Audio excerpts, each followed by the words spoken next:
Good morning, everyone. We're going to let everyone get a chance to get in and get started.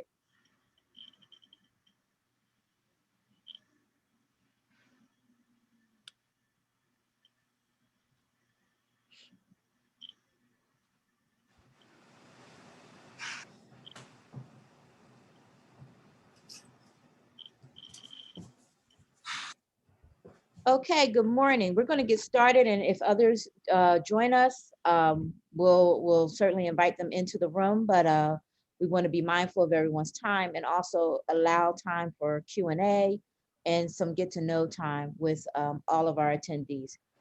I want to thank everyone for joining us this morning. I am very excited to be able to share with you an overview of the 10K Small Business Program that is underwritten at Community College of Philadelphia by Goldman Sachs. I am a proud graduate of 10KSB, cohort 9. And so not only am I here as the president and CEO of the Eastern Minority Supplier Development Council, for those who don't know, I'm Valerie Cofield. I didn't introduce myself.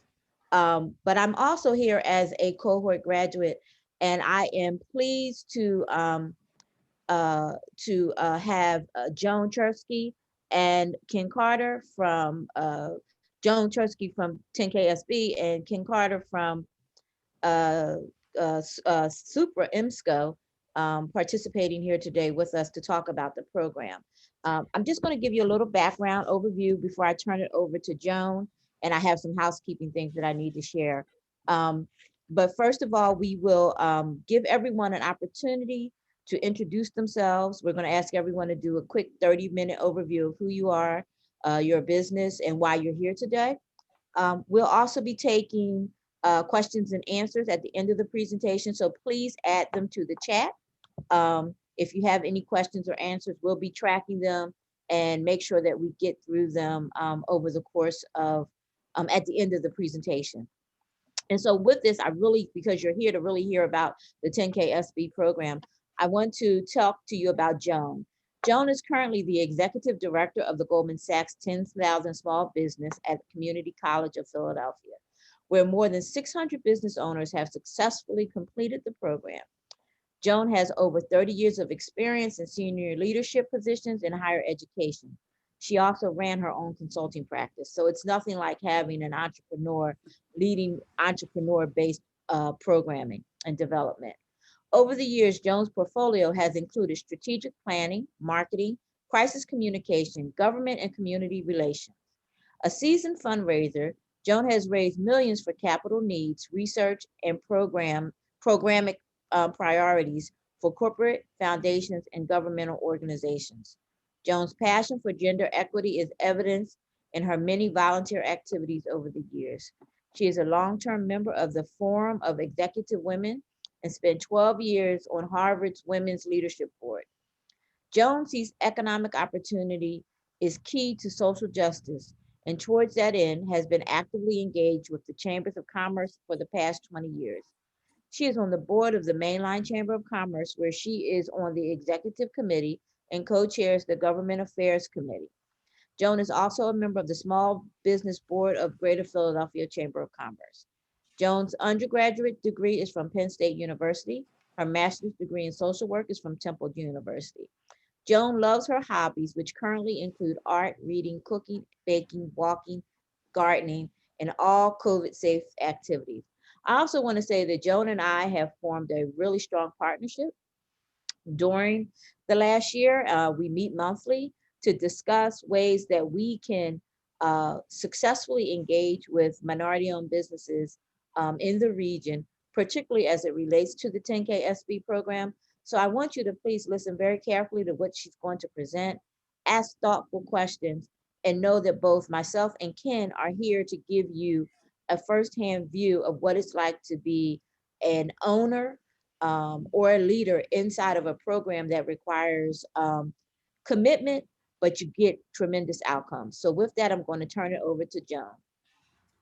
Valerie, thank you so very much. I want to thank also Christine and Meg for supporting us here today. You have heard from one of our star alumni, Valerie, already. And when we get a little further into the program, I'm going to ask Ken Carter, who is another alumnus here, to speak for a bit.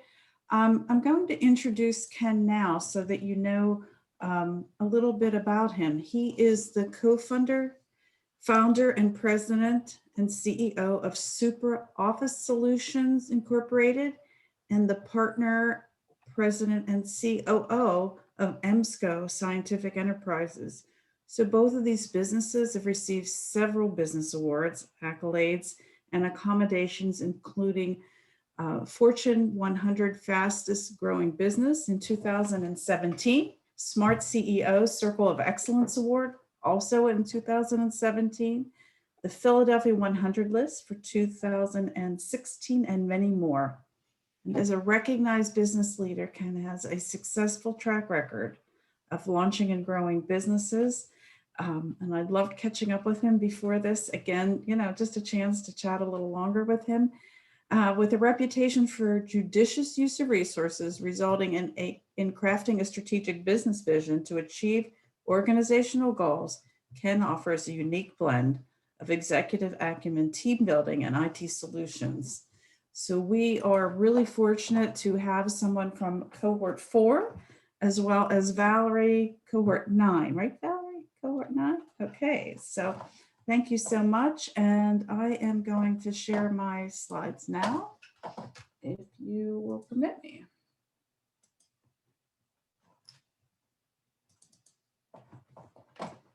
Okay, slideshow from beginning. All right, so here we are. This is our agenda today. I won't read it to you because we'll be going through this as we go through the day. But as Valerie said, I know she said 30 minutes of introduction for each of you, but I know that she meant 30 seconds. So if you would, I will go first. And we do this in 10KSB, do 30-second introductions. So I am Joan Creste, Executive Director of 10,000 Small Businesses at CCP. We are located at 17th and Spring Garden. I am now located in my son's childhood bedroom at his children's desk called This End Up, right? We're in different places right now. What I've heard about 10KSB is that it allows small businesses to acquire the tools to grow. And what I hope to get out of this session is each and every one of you to sign up ASAP for 10KSB. And one thing I'll share about myself that wouldn't be on my resume is that I love outdoor activities that involve a bit of an adrenaline rush. Okay. So hi, everyone. This is Christine Robertson. I'm the Executive Vice President for Eastern Minority Supplier Development Council, and I will lead your way through these introductions. When I call your name, please unmute yourself and put yourself on camera. And I will begin with Darren Massey. Good morning, everybody. Good morning. So, operations manager at Quality Air HVAC. We're a heating, ventilation, and air conditioning firm based out of Southwest Philadelphia. Family-owned business. Been around for about 15, maybe 13 to 15 years. Mr. Carter, we have a very good relationship with them personally and their firm. So I'm here right now. One of our strategy managers had basically told me, like, give me an overview of what it was and told me, it might be something good to get involved in. So that's why I'm here. Thank you for coming. No problem. Next, Edward Spann. Hey. Good morning. Good morning, everybody. How are you? My company's name is ELS Dynamic Consulting. We are a full-range business intelligence and relationship company that actually specializes in data science, machine learning, and artificial intelligence, AI.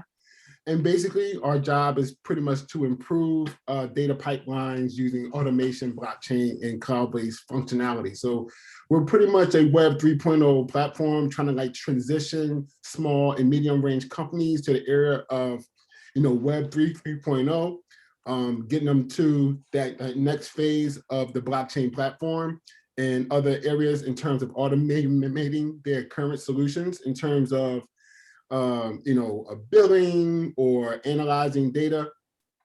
We also have a data platform that I own called Distinctly, which is a behavioral mapping intelligence platform that any company can incorporate into their business and find out better ways to make more critical and decisions regarding their customers and end users. I'm currently based in Elkins Park, PA, looking to relocate in the Philadelphia area, closer to the city. I'm really interested in learning more about the program. I've heard about it for about the last 3 or 4 years. Someone said it grew the business tremendously. I can't remember the person's name, but they highly recommended the program. So I always was kind of engaged. And now it just felt like the right time to explore it. And I'm just excited to be here. So thank you very much. All right, thank you. Can you repeat your name? I'm sorry, it's not at the bottom and I. Oh, Edward Span. Edward, okay. Is there one thing you want to share that's not on your resume? I'm a huge sports fanatic. Also to the point where I actually ran my own magazine for about 7 years called Blitz, which was the football version of Slam. If you guys are familiar with basketball, Slam is like the hallmark of like the basketball magazine genre. And I was the owner of Blitz at the time when magazines were still popular. Magazines were still popular of a Blitz, which was the football culture, which was the equivalent of Slam in terms of the football culture. Yeah. Thank you so much. Okay. Yep. Next, we'll hear from, and I hope I get the name right, Jay Diapod Toe.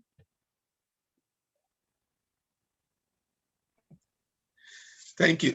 You pronounce it right, Jay Dapeto. Thank you. I'm the founder and owner of DPTR1 Business Cleaning Solution in York, Pennsylvania. It was founded in 2007 to provide janitorial services to customers within the York area. I got interested in the business when I was in college and working with a company in Maryland called Charm. I was responsible to take that custodian screw to Wabash, a courthouse, 7 crew to train them, disabled crew, mentally challenged crew to train them to do janitorial services. So from there, after that contract ended, I graduated and I decided to have my own business. So when I moved to York in 2007, I opened this business with a greater hope to provide a healthy working environment. So since 2007, we've been in operation in York. But I did not start directly as I started with being a franchise. And since 2007, being a franchise has been a challenge for me. So 2021, I decided to get out of the franchise. So I'm working with that because there's a lot of restriction. I cannot do anything that I want to do. And hearing about your program that helping businesses to improve, especially minority-owned businesses, I thought it wise to be a part to learn more, and have been a great help to me. And thank you ever so much. I'm looking forward to learning more. You want to share something not on your resume very quickly? One, I'm a minister. I pastor a church called New Life Ministry in York. And I love movies and I love helping people. One of my name, I should say, Dape, means that whatever you do, call a friend. So since I've been in the franchise business, I recruited other people because I saw something good. So thank you. That's what I do. Thank you. Jermaine Williams. Hello, I'm Jermaine Williams from Freedom Audiovisual. We're a Philadelphia-based, but we're a national audiovisual company.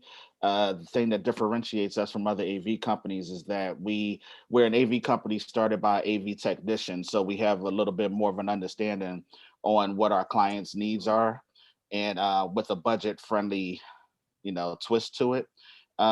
If I could share something personal about me before Joan asks, we're basically the AV nerds from high school that set up the microphones at your assembly.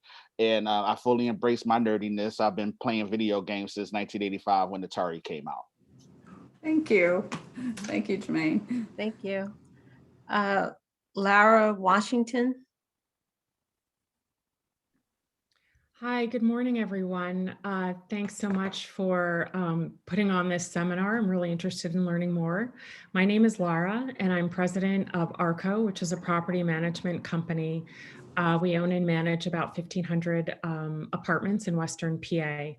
But I'm actually here for another reason. We, as a company, for the past 50 years, the company was started by my father, and it was always important to him to support minority and women-owned businesses, and we've done that for 50 years. And so I really wanted to learn how I might be able to share with some of our vendors and suppliers, different opportunities to grow their business. And specifically, I personally have invested in a recent business of a recent MBE, and it's very far outside of my zone of knowledge. It is technology related. So I also wanted to learn about this program as it relates to this new business that I have invested in. I like Joan, I am sitting in my son's childhood bedroom. Our offices are open. I just happen to be working home from today. So I thought that was funny because Joan, you're not alone. And something that isn't on my resume, maybe that I have an MBA from Stanford, but I also have a master's in education. And as I get older, when I started, I was very much focused on using my MBA. And as I get older, I see that a master's in education has been perhaps as important as receiving an MBA when it relates to learning and growing your business and working with people. Thank you. Thank you. Thanks for coming. Thanks. Next up, Manohar Pita.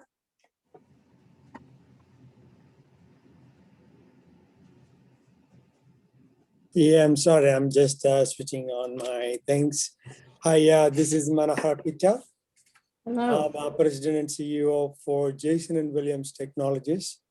Basically, I have 25 years of experience in the software industry, working for bigger companies like IBM. Basically, my specialty is cloud-based solutions. So we have a couple of products we invented, developed, and patented. Social apps and some commercial app. One we are, promoting basically to help the society to reduce the crime, which happening in our neighborhoods or anywhere. So that's what recently we launched the Crime Watch mobile app and also the control room solution. So that can be implemented anywhere. Basically that control room social mobile app is allowing, it acts like a dynamic CC camera. So if something happening in front of you, you can actually capture that it directly in a real time. It goes to the control room, local control rooms, and watch out so that they can actually send the Amber Alerts, any alerts to the people and also the action team to take the action. That way in near real time. So actually the society and the people of citizen, everybody has a responsibility to, to reduce the crime and to reduce any unforeseen lawful activities. So that way we can completely reduce the crime. So that's one app we are actually promoting, and few other commercial applications. Basically, we are a cloud-based solutions company. We are serving in New Jersey and Pennsylvania and Delaware states. Would you like to share something not on your resume? I'm a very sports person. I play tennis and badminton and other things. Thank you. Thank you. Eric Smith.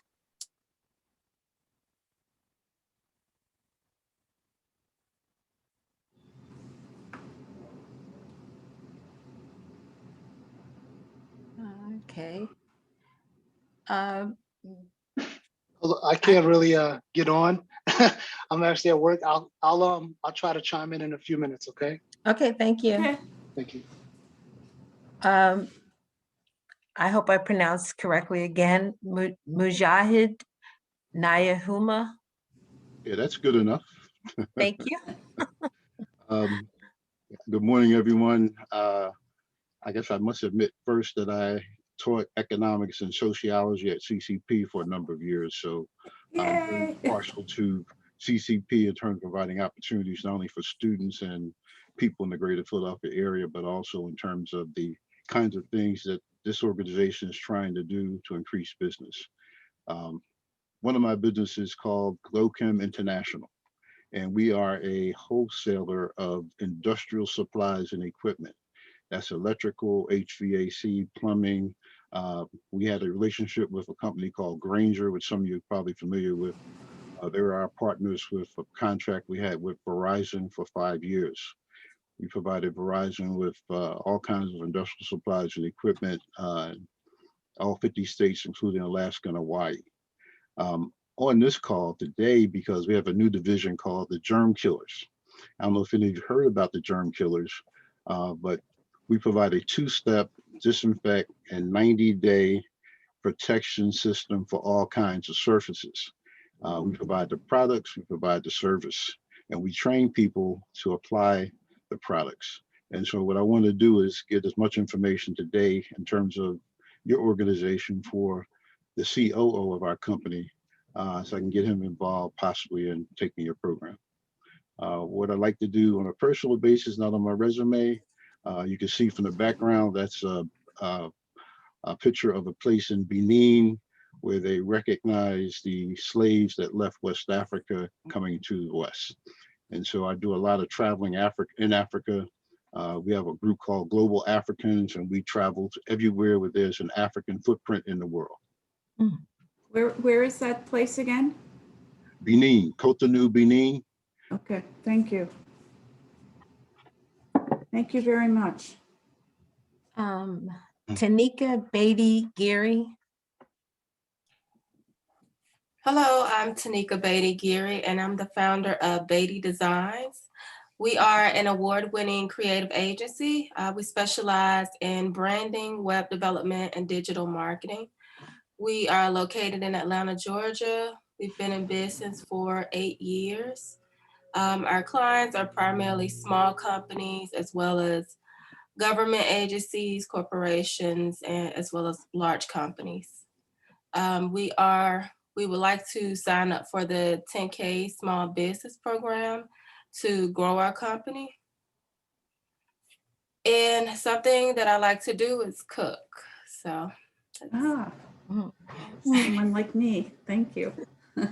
Nice to meet you. Nice to meet you. Tanya Williamson.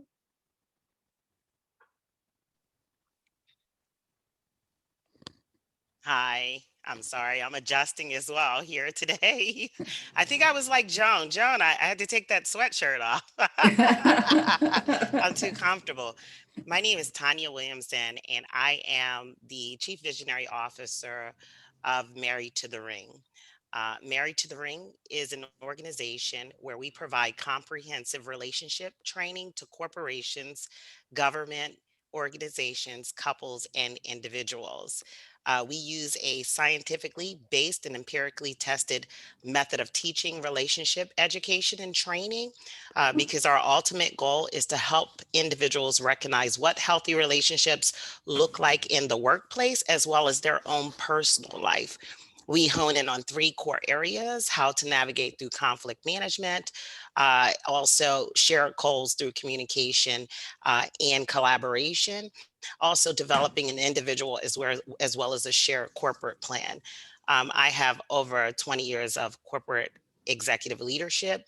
I transferred this model over into a relationship coaching organization because we realize and recognize in every home and office, people are navigating relationships without the tools and guidance they need to prevent conflict from escalating into a figurative and sometimes what we call a literal boxing match. So unlike traditional relationship coaching organizations, although we, as of April 26th, we will be 4 years old. In 2.5 years, we've served 2 countries and 7 states. We offer an interactive boxing ring experience along with a curriculum-based model, specifically targeted for the corporation side. We're focusing on sports organizations as well as multinational corporations that we can offer the training to. Thank you, Tanya. Go ahead. I actually, oh, okay, I'm sorry. No, go ahead. I am located in the state of Delaware, and I heard about the 10K when we were about 2.5 years old. And one of the requirements at that time is we spent a lot of our revenue in research and development in our systems in order to grow our market. And we were required at the time to have 150,000. And True, so that was, yes. that was a requirement. And so with the pandemic, we kind of built up our systems, and then we took a hit during the pandemic. And so we are very interested in the Goldman Sachs program, depending upon what availability is there for us to enter into. Great. Tanya, is there something you want to share about yourself, not on your resume? Yes, I love to travel. So I love to travel. I have I have 2 grandchildren. So that's where my life is. I'm in the 3rd chapter of my life. And so I want to, when all of this is said and done, I want to do some homeschooling with my grandbabies. Good for you. Okay, thank you. Thank you. Twana Smith.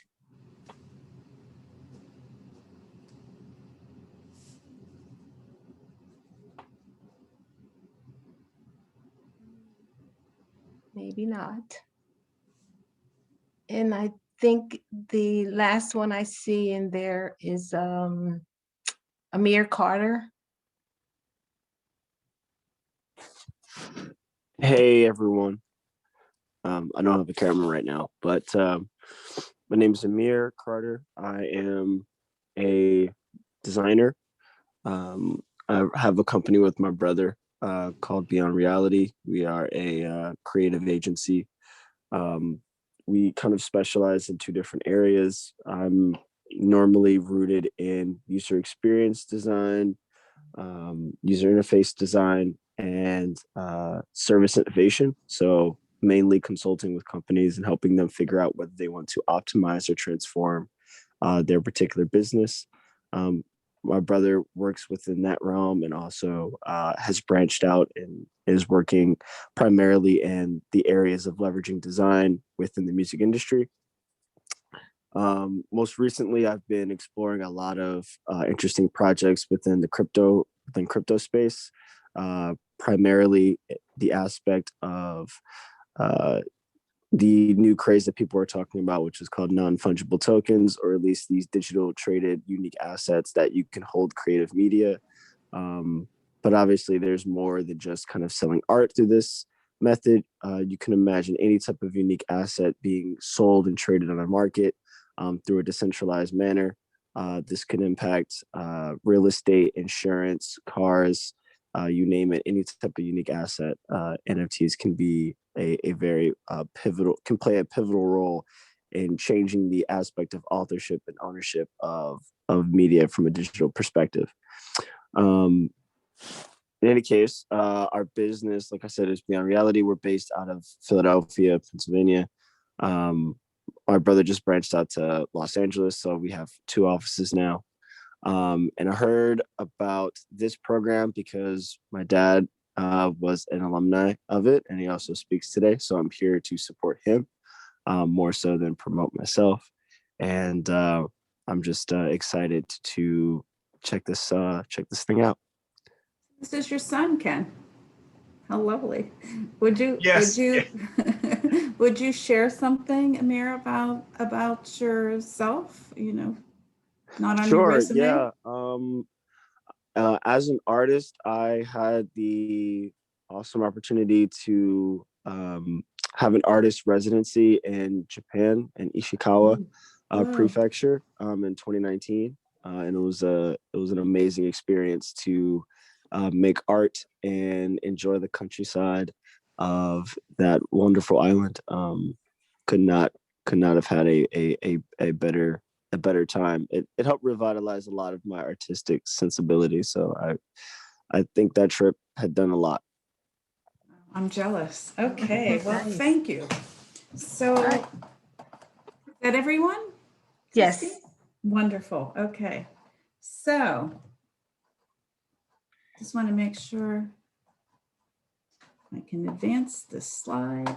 It's not moving.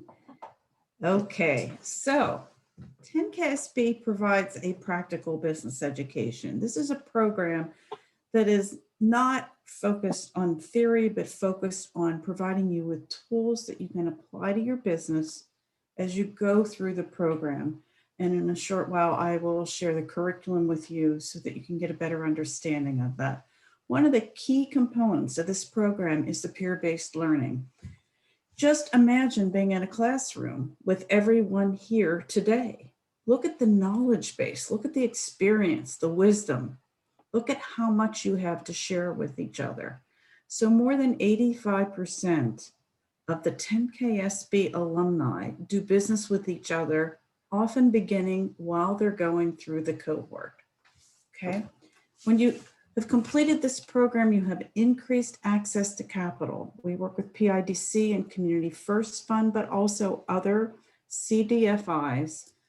When you take your growth plan to a traditional bank, to a CDFI, to an angel fund or a venture fund, you will have such a clean plan of action that you will be well positioned for success there. We have faculty experts that teach each of the modules, and you are provided with a one-on-one business advisor working with you each week to apply the tools to your program. The end product is a 5-year growth plan for your business, and you become part of the National Alumni Program, which has continuing opportunities for education and networking. We at Community College of Philadelphia cover Pennsylvania, a 100-mile radius around the campus, which means we go as far west as Harrisburg, as far north as Allentown, the state of Delaware, and South Jersey. There are a total of 19 sites across the country. And for those that are not within a 100-mile radius of one of the sites, there is a national program that is all online. Of course, we're all online right now. So 10KSB really expands the amount of growth capital available to small businesses typically unable to obtain credit. Some of you have probably been successful with credit. Some of you probably have had some difficulty with credit. There are 100 hours of classroom time over a period of 14 weeks. We run this program 3 times a year, one in the spring, which actually launches in mid-February, one in the summer launching mid-May, and finally one in September, launching in the middle of that month as well. So I talked a little bit about the capital access, and we bring in many panelists from different organizations that can help you as you leave the program as well as when you're going through the program. Who goes through this program? 46% of them are women, ranging in age from 20 to 84 years. My goal, as I've said to Valerie, is to have 50% of our class underrepresented minorities. Each and every one of you is a priority for me. I hope to get you into our fall cohort. Within 6 months after graduation, I should also mention in terms of that I'm with the Community College of Philadelphia. That is our mission, to serve minorities and to be sure that we are providing you all of the resources and services that our college can possibly provide to you. So again, in terms of impact, within 6 months of graduation, 70% of the alumni have seen an increase in revenue, and 50% have already added jobs in just 6 months. Those numbers continue to go up after you've completed the program. And we take the barometer through what we call the measurement and evaluation at 6-month, 18-month, and 30-month post-graduation. And that data is used to advocate for policies and supports at the federal, state, and local level for small businesses. Okay. Typical business owner or criteria for acceptance is to be the co-owner or an owner of the business. So you have to have some percentage of the business to be accepted into the program. You have to have been in operation for at least 2 years. We want this to be an established business and for you to solidify your operation enough to be able to go through the program without compromising your business. Historically, the revenue had to be $150,000. Because of COVID, it has been reduced to $75,000 in the previous year. For 2020, $75,000. You have to have at least now, instead of 4, 2 employees to go through 10KSB. And again, this was all done to recognize not just COVID, but also in response to Black Lives Matter. Goldman has really put forth a huge commitment in this arena, also launching 1 million women, Black women businesses. So they're starting a new program there as well. So this is a shift and a very positive shift. And of course, you have to have a desire to grow. Not all businesses want to grow. This program is for those that are interested in growth. This is our curriculum. So the orientation is important because you are going to be broken up into growth groups of 6 or 7 as you go through the program. You get to know each other and share aspects of your business pretty intimately so that you can also help each other, again, recognizing that the expertise in the room is as strong as the expertise being provided by the faculty experts. Growth and opportunities is what we call yoga for the mind. We're going to really get you to think big about where you might go. What is your big, hairy, audacious goal if you really want to talk about that? And where do you want to be in that, on that scale as you grow? A fair amount of focus on money and metrics, knowing your financials and using your financials to grow. That is really a crucial part of the program.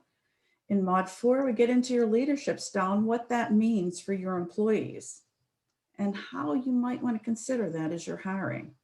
And then it's all about the people and how to be sure that your HR policies are solid, that you have practices in place to protect yourselves, your employees, and your business.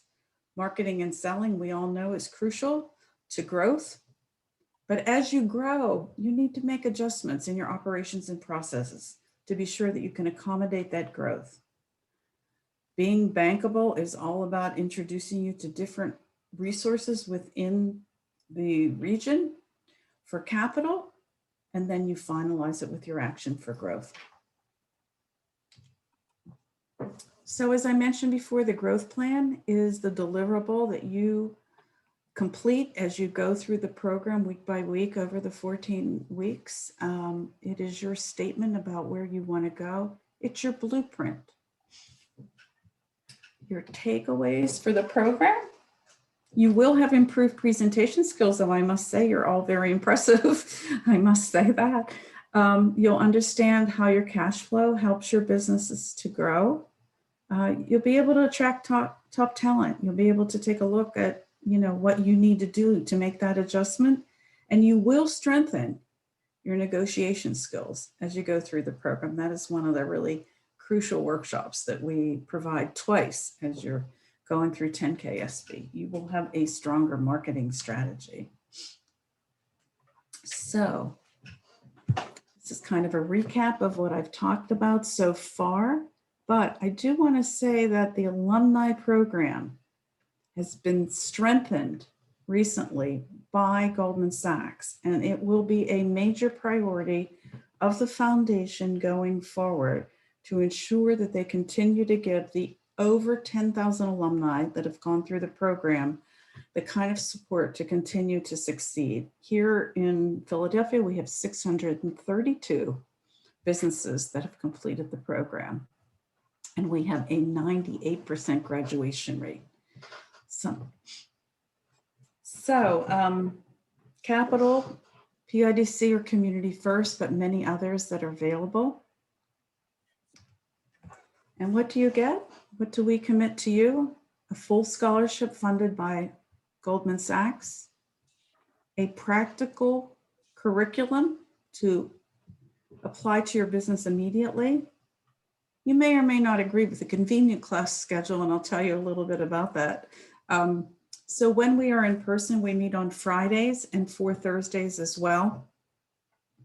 Virtually, in the fall, we will be meeting on Monday mornings from 8 to 10, on Friday mornings from 8 to 10, and there will be a growth group meeting in between. You meet with your peer partner independently. Should we, as a country, find ourselves in a very safe place, and should we be able to meet in person, we would then go back to that Friday schedule. So as I've said several times, the skills can be applied immediately. The alumni network is amazing. What we are asking from you, what Goldman asked you to commit to, is attending all of these classes. So we ask you to look at the schedule. We ask you to really set that time aside on your calendar, and short of a real true emergency, we ask you to be there. There's no way to really make up for what you gain as you're going through the program if you are not present, because so much of it involves that peer learning. That commitment to growth is also what we're looking for. Completion of a growth plan and completion of the monitoring and evaluation documentation at the intervals I mentioned. When you start, graduation, 6, 18, and 30 months. So there are several steps to the application process. You'll see the slide at the end will tell you where to go for that. Goldman Sachs 10,000, it's www.10ksbapply, but again, that'll be there at the end for you. And I can also put it in the chat. It's going to ask you a little bit of information about your business and your finances for the last 2 years and what you're looking for to get out of the program.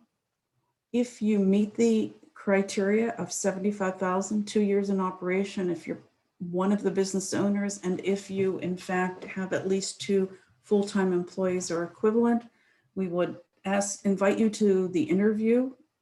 And in order to come to the interview, you must send documentation of your business, your ID, and your financials for 2 years, including your business tax return for the last year.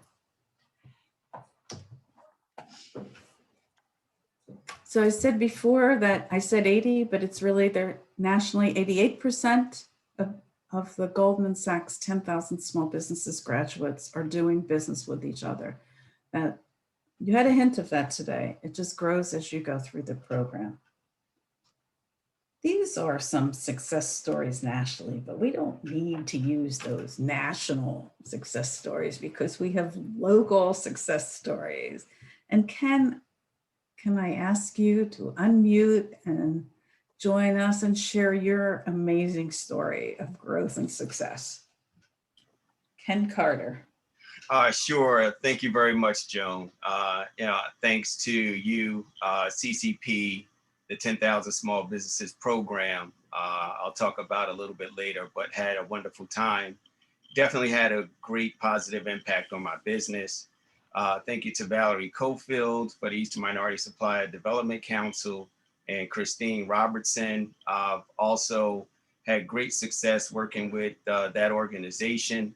Not only being an advocate for small businesses that they are, but I also participated in a Circle of Excellence program where I actually had the benefit of mentoring a business.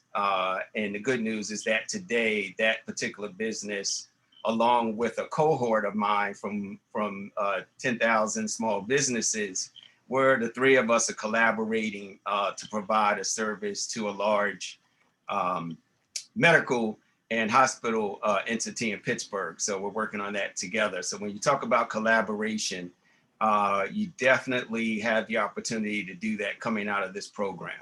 So yeah, I didn't get an opportunity yet to tell you, Valerie, but RS Supply, myself, and another business is working on a big RFP.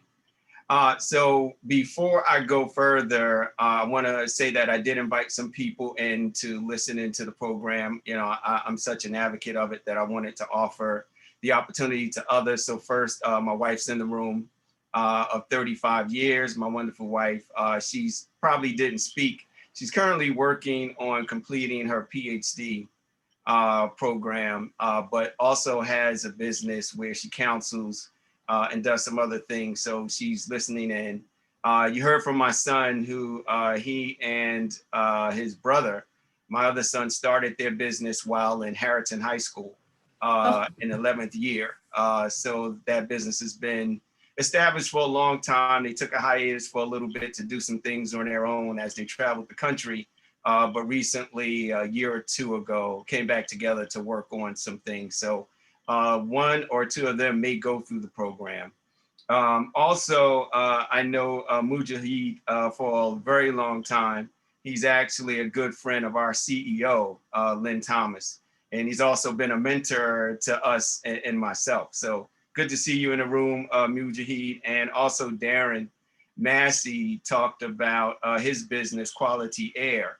And that's another good business. We were in the same building together, and we've partnered on some initiatives, and we're actually hoping that there'll be the HVAC company that work on our new, to facilitate the HVAC in our new building. So those are some of the things that we're working on.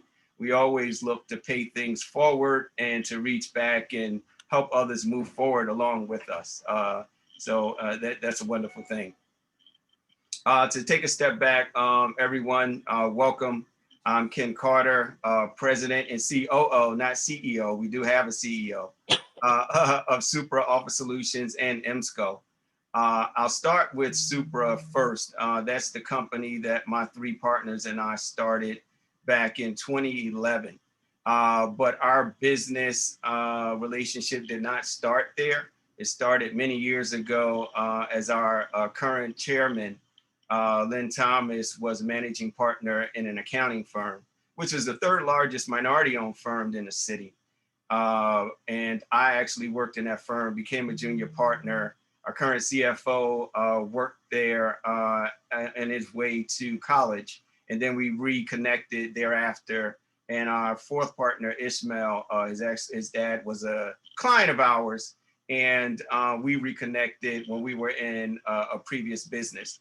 I mentioned that because it's very important to say that because we have the collaboration of four people, it really helps to move our business forward. There's definitely some difficulty when it's not a one-man show and you make all the decisions. But the benefit of having multiple partners is that you get a varied perspectives, not only from an individual perspective, but also generational, as we are all in what we would call a different generation in terms of age.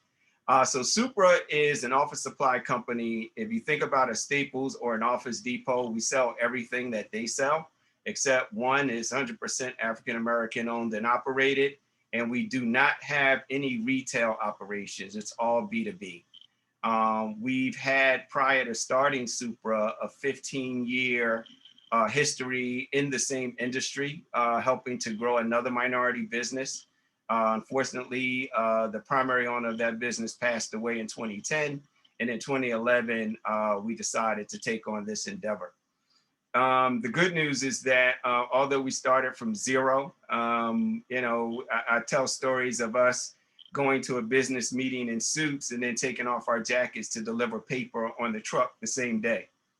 And that's what you have to do when you're small business. You wear all of the hats and you try to do things as efficiently as possible. Around 2013, when we're about 2 years in, I heard about the Goldman Sachs program, or 2014. Well, actually, whenever cohort 2 was. I'm not sure if that was 2013 or 2014. But I knew someone that went through cohort 1 And then I was reintroduced to the program during cohort 2, and I was fortunate enough to be accepted in cohort 4. During that time, our growth plan was a couple of things. One, to acquire another business, which was in our business plan. But we initially had the intent of acquiring a business within our same industry, being office products, not a different industry. And the second one was to really join forces with another firm. The beautiful thing about 10KSB for us is that it gave us the opportunity, and it's kind of cliche because it's mentioned in the literature, but it's true, to work on the business instead of in the business. I've been fortunate enough to attend other executive management programs. And usually those are the ones where you go away for a specified period of time. You're inundated with a lot of great information, and then you come back to work, and then it's hard to really implement all of those things that you've learned. The differentiator for me regarding 10KSB is that we were mandated to do both things simultaneously. And we had deliverables, so there was really no way around it. Every week there was something that you had to accomplish, and it had to be documented. And what that did is it made me really focused on what the true growth initiatives were, and looking at the one that would be the most beneficial to the business. So fast forwarding, upon graduation, our growth plan, the growth plan that I submitted was the acquisition of a business that at that time was 4 times our size. And it seemed like a huge task. It was difficult to get financial backing from any of the banks. So that's where CDFIs, the community development financial institutions, are really important, because West Philadelphia Financial, at the time we talked to PIDC and a couple of others, and we were able to get small round of financing, 100,000 at one point, and then the Enterprise Center, another 200,000 at another point. But they were crucial points in our growth and development where a traditional bank would not want to do the deal. The CFIs or the community development centers were able to do that. So that gave us the opportunity to make a bold move and acquire Emsco. In 2015, we were able to effectuate that growth plan by acquiring Emsco Scientific Enterprises. Emsco had at that time was a 30+ year small business, which was founded by an African-American woman named Evelyn Miner, thus the acronyms Emsco, Evelyn Miner Scientific Company. And what that business has always done is been an anchor in this region for providing laboratory supplies, equipment, and chemicals to research centers and pharmaceutical companies. So the chemicals are used in the production of pharmaceutical drugs. And it just so happens that Evie and her partner, then Rod Clifford, wanted to sell after many years of being in the business and having been very successful. So long story short, we were able to close that deal in 2015. At the time, the company was about $8 million in sales, had 8 employees. So we were able, first of all, to save 8 employees, 8 jobs that may have gone away had the company been sold to someone else. And since then, we've been able to grow those jobs by about 60%. And our revenue today for that company is about $36 million. And we look to reach about 50 million over the next 12 months. It's all been out of a great collaboration from some of the industry partners that I named, the Eastern Minority Supply Development Council, entity called the Economy League. And then the Economy League, they have something called the PAGE Initiative. And that's the Philadelphia, I'm trying to get the acronyms in my head. It's a growth initiative for the Anchor. Philadelphia Anchors for Growth Initiative. Thank you, Valerie. And so companies or entities like Children's Hospital of Philadelphia, University of Penn, Drexel, Temple, were all tasked with partnering with a diverse, capable diverse minority business to help steer growth. So we've been a part of that program, which has been very successful. And the last thing that I'll mention in terms of our company is that we were fortunate enough to acquire 9.6 acres of land here in West Philadelphia, where we'll create about 50 jobs over the next several years. Going into our new facility, it'll house both companies and actually help us to institute a new program in cryopreservation. So on the life sciences side, we'll be able to store cell cultures and things of that nature. So if you think about the COVID vaccine, had our building been constructed today, we could have been one of the companies that would have housed that COVID vaccine in secure areas. So I think I'll stop there to see if there are any questions. Oh, last thing I need to mention, I'm not sure if I mentioned all the partners, but there's Lynn Thomas, Chairman and CEO, Derek Susswell, CFO, and Ismail Shahid, Executive VP, Government Affairs and Sales. Thank you so much, Ken. Valerie, did you want to add anything before we open it up for Q&A? No, I'm sorry. My nose is running, so I've been off camera because I didn't want you guys to see me wiping my nose constantly. I don't want to take up a lot of time because I really want people to be able to ask their questions, but I just want to tell briefly our story. So we were the first nonprofit to go through 10K SB. It was really structured as a program for businesses and not necessarily, and people often don't think of nonprofits as businesses, but we are a business. We just don't pay out dividends to shareholders and owners. We reinvest everything back into our business. And so it was different for us in coming in and thinking about what does it look like to work on a growth plan and what is growth for a nonprofit. For me, it wasn't about fundraising. It was really about service provision and being able to be more impactful in the services that we do for the communities and constituencies that we serve. And so it was a different evolution for us in that when I started out, my growth plan was to buy a building. And we were going to become landlords and have space to host events and house MBEs. And that was where I was. When I left, my growth plan was creating a mid-size, an accelerator program for mid-sized businesses. There's everything in the marketplace for startups and small businesses, but there's not anything out in the marketplace that will allow our larger businesses to continue to grow and scale, because that will help them help the smaller businesses. And so as we went through this process, I really realized that for us to be leaders and effective, it was really about what we could do to help you grow.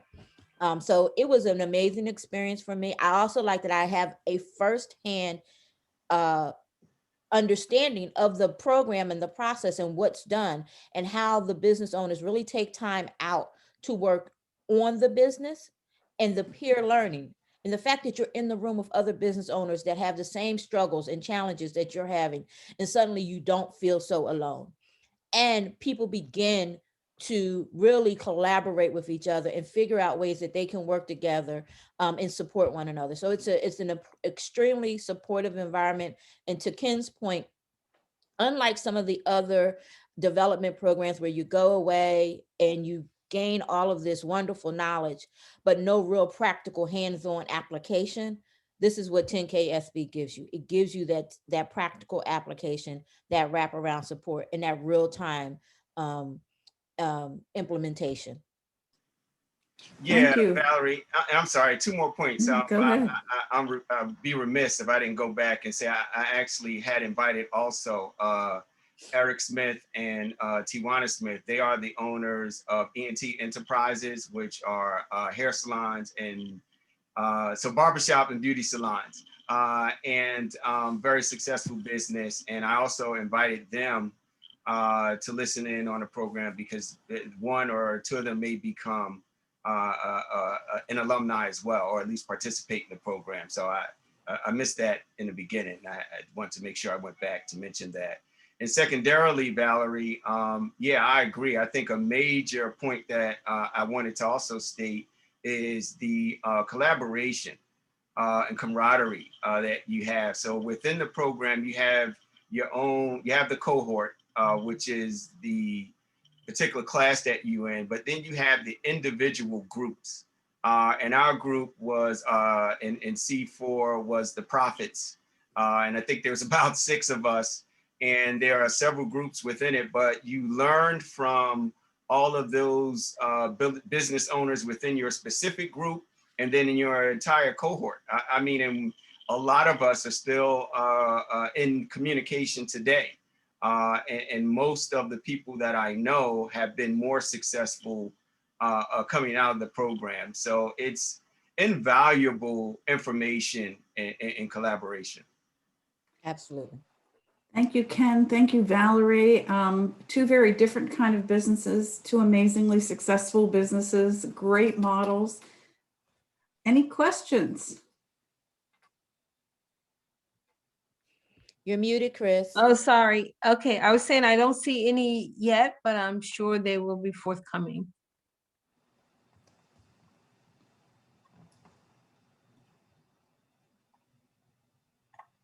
Let me remind everyone, if you want to put your questions in the chat.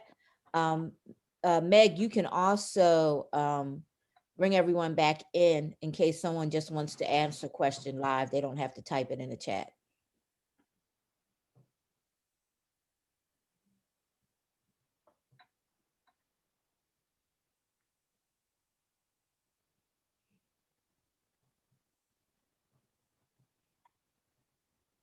Yep, see one. Laura? Hi, good morning. And thank you, Valerie and Ken. Those were really helpful insights into the program. I was wondering if you could just dive a little bit deeper into the one-on-one kind of, consulting that happens with the company and how that, how peers are matched and all of that good stuff. So the business advisors set aside an hour each week for each of you and spend about half hour of time each week to be sure that you feel comfortable with the material that was presented, that you feel comfortable in applying that to your business at that time. So say it's the marketing and selling module. If you have any questions about that, if you want to dive deeper into that, that's really the focus of that. And by the time you get, of course, to Mod 6, you've been working on your financial forecast for your current business as well as for the growth business. You may want to get a little bit of support in figuring some of that out. So they get to know you, but you are the expert on your business. Their expertise is in helping businesses apply the tools. So the classroom varies between lecture for a portion of the class for the 2-hour period and breakout into peer groups. So we work hard to try to mix you up throughout the classroom, and we make the small groups, but there's an official growth group that Ken was referencing when he talked about the 6 of them that still are sometimes connected. So that's the group that needs, in addition to the class, to delve into, well, really to support each other as you go through the program. And one of the ways to think about your business advisor is they're like a trainer. They're like your personal trainer. They're going to keep you accountable.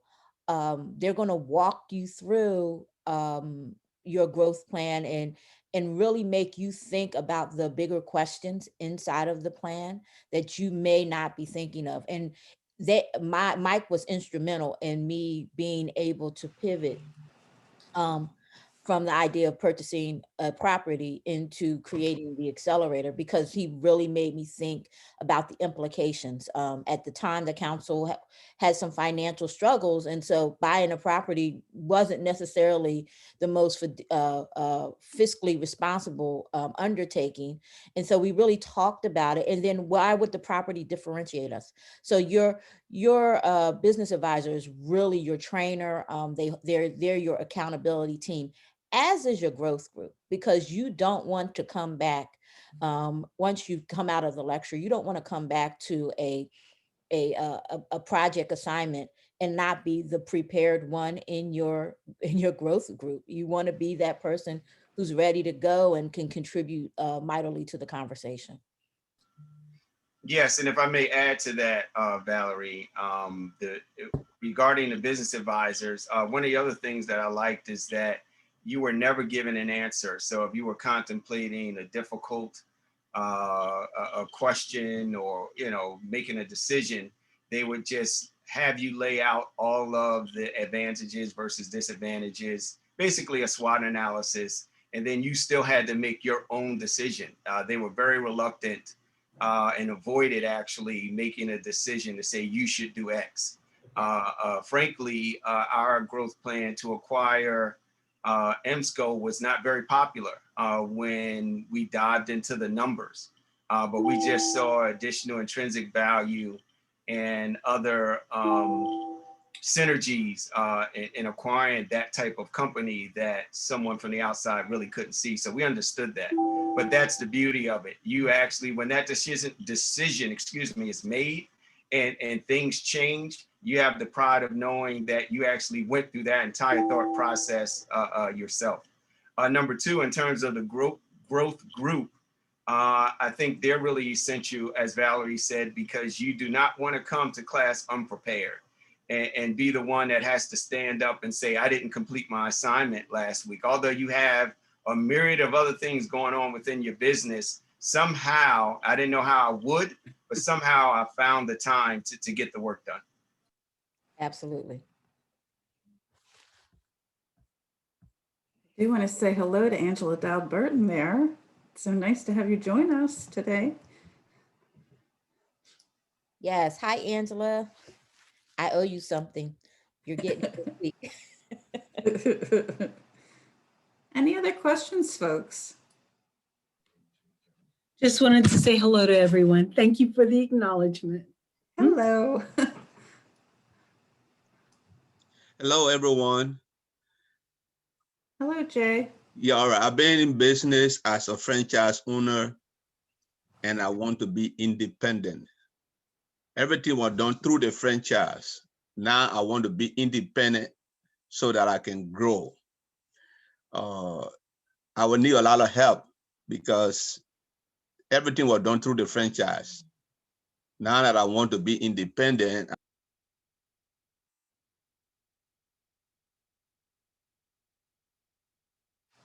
Certainly. Can you hear me? For a while you stopped. You went on mute for a short while for some reason. Now you're on mute again. Okay. All right, can you hear me? Yes. All right, so my getting into the program, my greater goal is how to grow the business. Knowing how to grow, because everything was done through the franchise. All I needed to do, they did the marketing, they did everything you could think about. All I needed to do is to accept whatever they gave me. But I want to move from that level to grow and be completely independent in making decisions, do whatever I want to do. I couldn't buy anything without them being informed.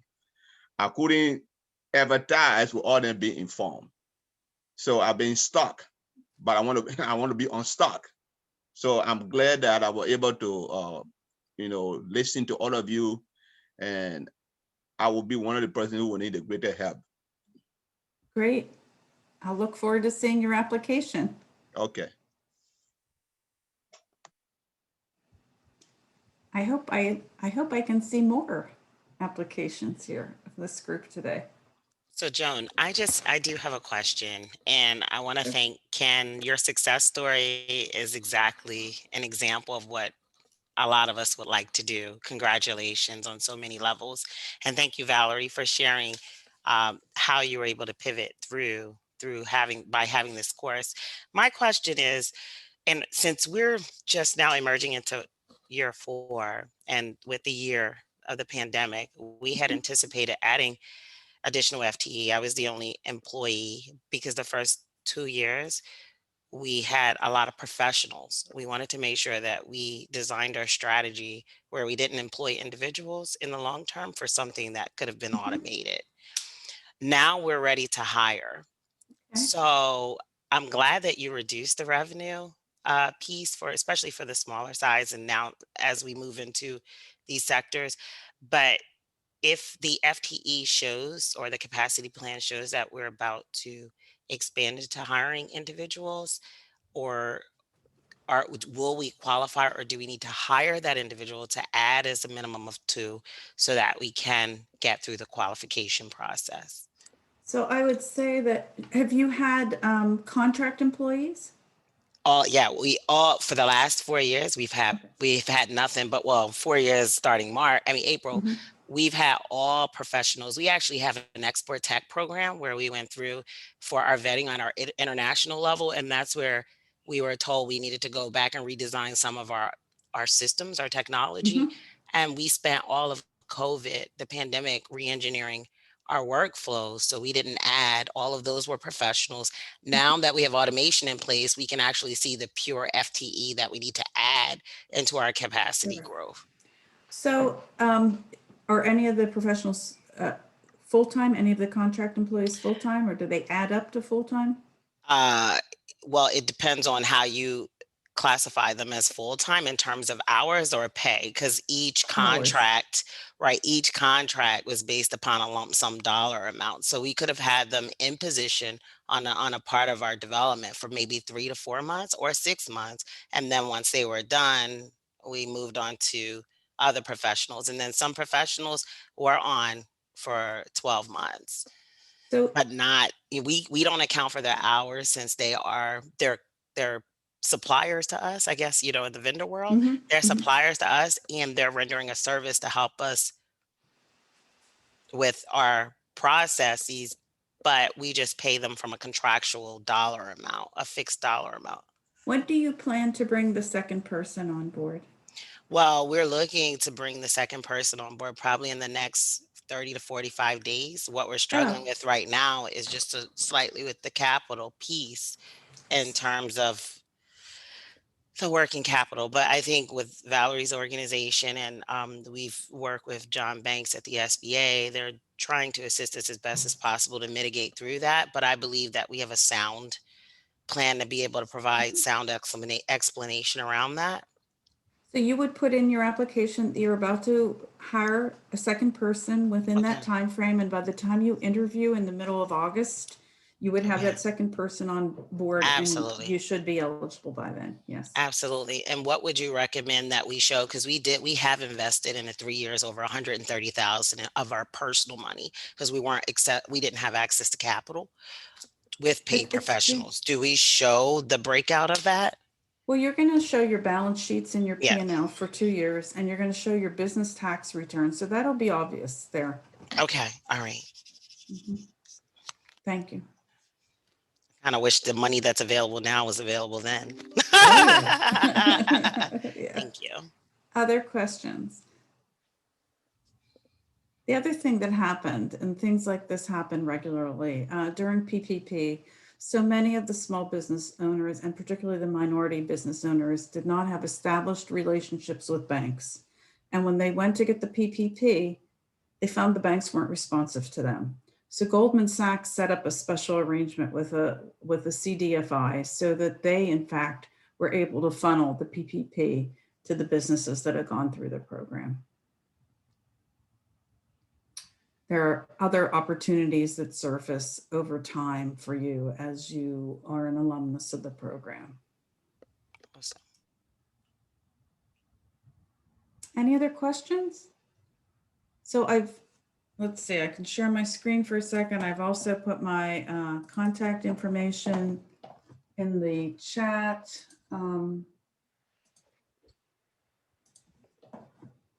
And so Joan, while you're doing that, I just want to share with everyone that a copy of this video in the slide deck will be made available to all attendees.